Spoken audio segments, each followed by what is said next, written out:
Ginbasura sang House Justice Committee ang moson nga buksan ng Green BIR Box nga nagaunod sang income tax returns o income tax returns ni Vice President Sara Duterte. Amo man sang iyabana nga si Attorney Manasseh Carpio kag sang ila nga business interest.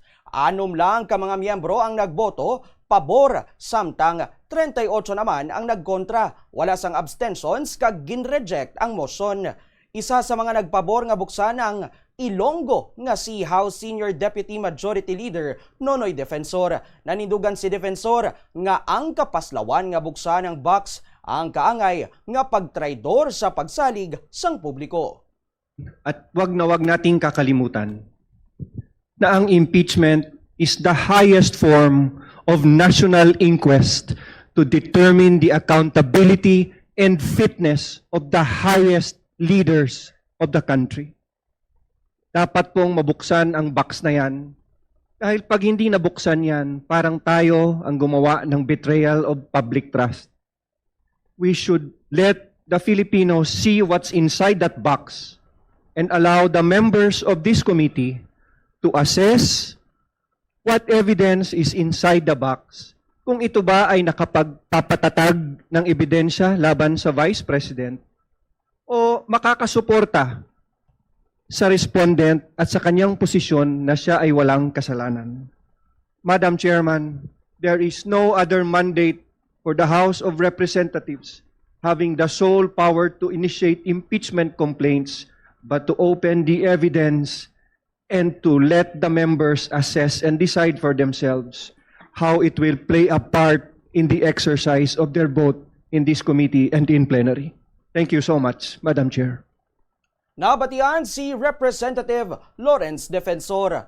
Wala naman nagpabor si Iloilo 1st District Representative Janet Garin nga buksan ang BIR box. Sa iya statement, ginsiling ni Garin nga hindi sakop sang ila otoridad ang pagbukas sa mga dokumento. Dugang paniya, dapat mangin mahinalungon sila sa ila ginahimo subong nga mga tikang bangod posible nga mauyang lang ang tanan nila nga ginumpisahan para sa sining impeachment kontra kay Vice President Sara Duterte. Subalit, nung andi dito ang BIR, napakaklaro din na sinabi nila na tali ang kanilang mga kamay, gusto man nila subalit may mga batas na kailangan nilang gampanan. Madam Chair, the thrust of the Committee on Justice is for accountability and transparency to prevail. However, hindi pa po tayo ang korte. We are not the impeachment court.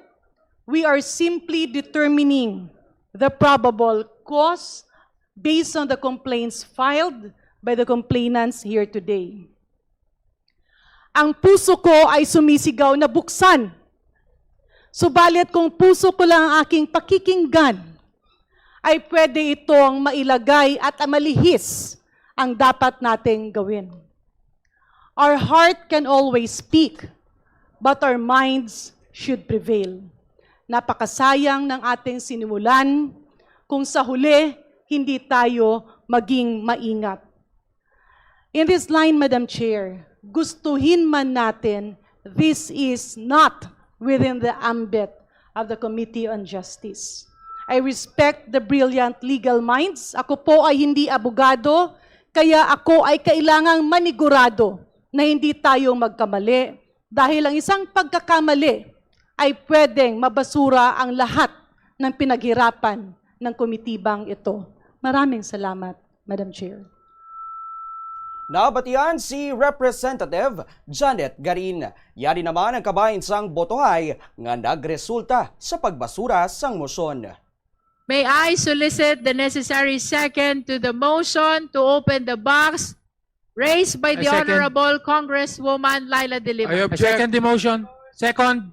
The same has been seconded by the Honorable Antonio Tino. Do I hear an objection? I object.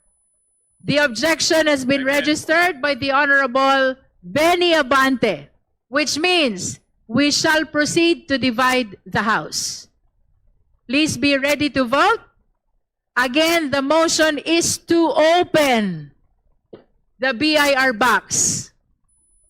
Those who are in favor of the motion, please raise your right hand.